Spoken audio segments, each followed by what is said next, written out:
Bonjour à toutes et à tous et bienvenue sur Frontignan TV. Nous sommes ravis de vous retrouver en ce début d'année 2020 avec derrière moi les images de la crèche installée dans l'église Saint-Paul de Frontignan-la-Pérade. Très belle crèche comme chaque année, représentant les décors et les personnages bien entendu liés à l'histoire de la commune aussi. Alors ces images nous permettent de vous annoncer un premier rendez-vous, un premier reportage qui lui était consacré à la jeunesse dans le cadre de la semaine de la jeunesse. Danse et arts martiaux se sont mélangés. Vous allez voir comment. Reportage signé Willy Saltel.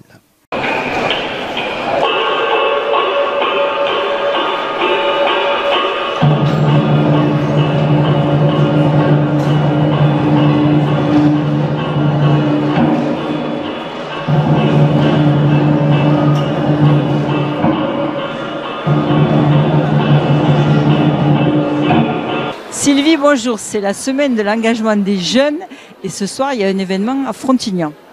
Oui, effectivement, c'est le spectacle de l'engagement. C'est un spectacle qui réunit les associations frontignanaises. On a souhaité organiser un événement au cœur de la ville pour réunir les Frontignanais autour de la cause du Téléthon.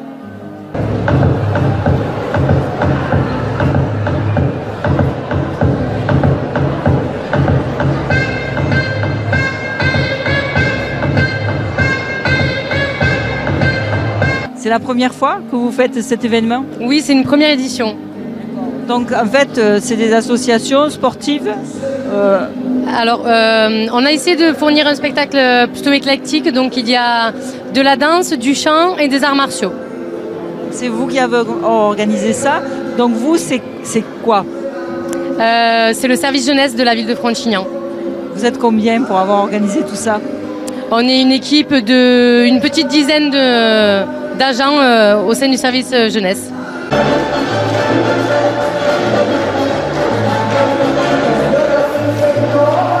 Et combien il y a d'associations qui vont faire des démonstrations? Donc là, aujourd'hui, il y a 9 associations.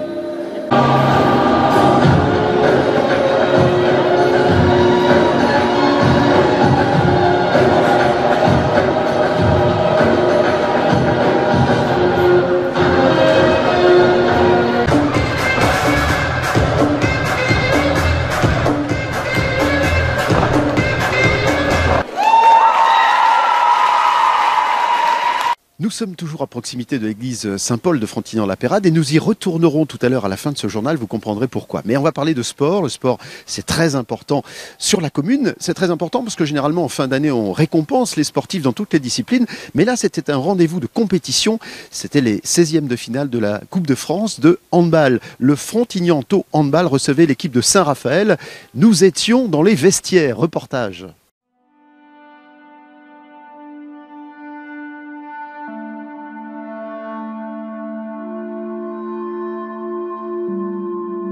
Sylvain, gros match ce soir pour le Frontignan Tau Handball.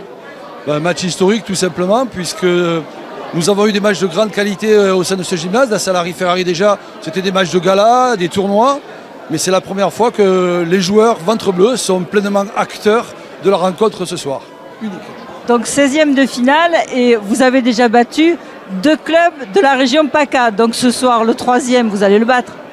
C'est une analyse judicieuse et que j'espère s'avérera vraie et qu'on va pouvoir une nouvelle fois faire la surprise. Mais très sincèrement, la marche est très très haute.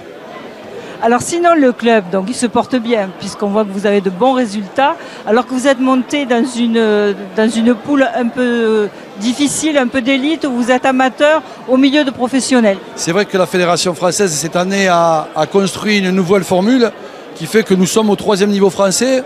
Une forme de D3 si vous voulez pour la meilleure compréhension de tous.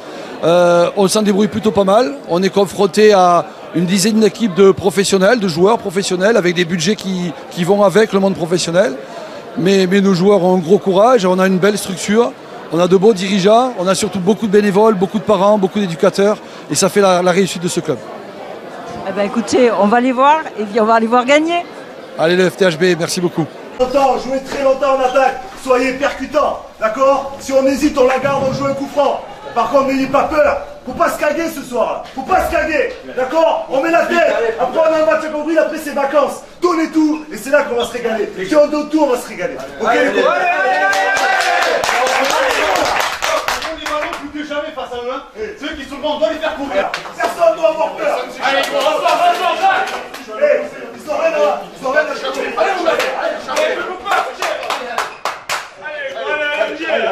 Allez. D'entrée, les gros, d'entrée.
Nous vous en avions parlé lors de notre dernier journal, celui du mois de décembre. Exceptionnellement cette année, le marché de Noël s'installait avec ses chalets, ses exposants, ses artisans, ses artistes, ses artisans d'art au cœur de la ville de Frontignan. Et nous y étions bien sûr pour vous faire partager la magie d'un moment pas comme les autres. Voici le marché de Noël de Frontignan cette année au cœur de ville.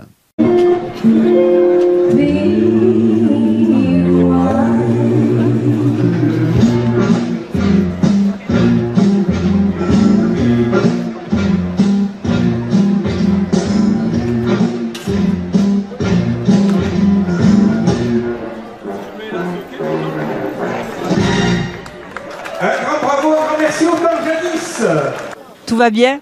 Eh bien, oui, je suis à Frontignan jusqu'à ce soir et j'ai beaucoup de succès avec tous ces petits qui viennent me voir. Je suis ravi. Est-ce qu'ils vous amènent des lettres? Ah, bien sûr, je fais la récolte des lettres qu'après je donne à mes lutins qui les consultent et après, si les enfants ont été sages, ils auront les cadeaux.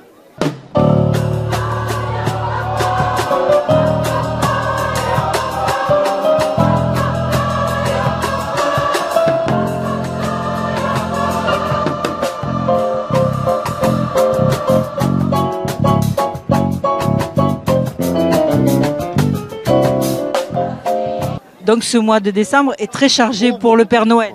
C'est inimaginable, intermittent du spectacle.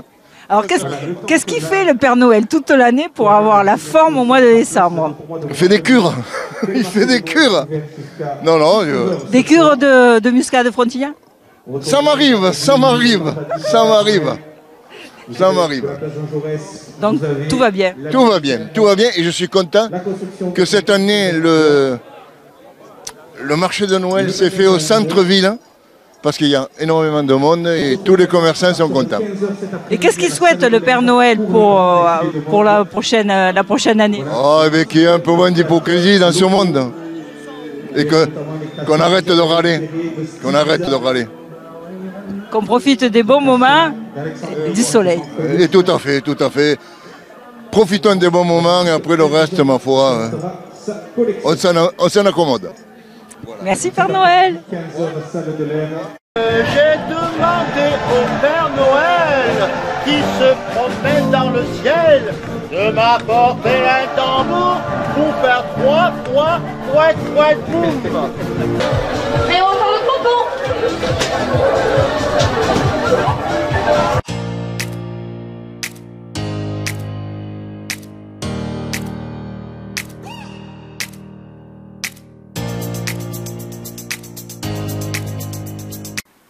Il ne vous aura pas échappé que la ville de Frontignan-la-Pérade est jumelée avec une commune au Portugal. Et figurez-vous que l'histoire du Portugal et de Frontignan, elle est assez ancienne puisque les Portugais sont arrivés en masse dans les années 60 sur la commune. Une exposition leur est consacrée, les visages portugais à Frontignan, une exposition que nous avons visitée pour vous.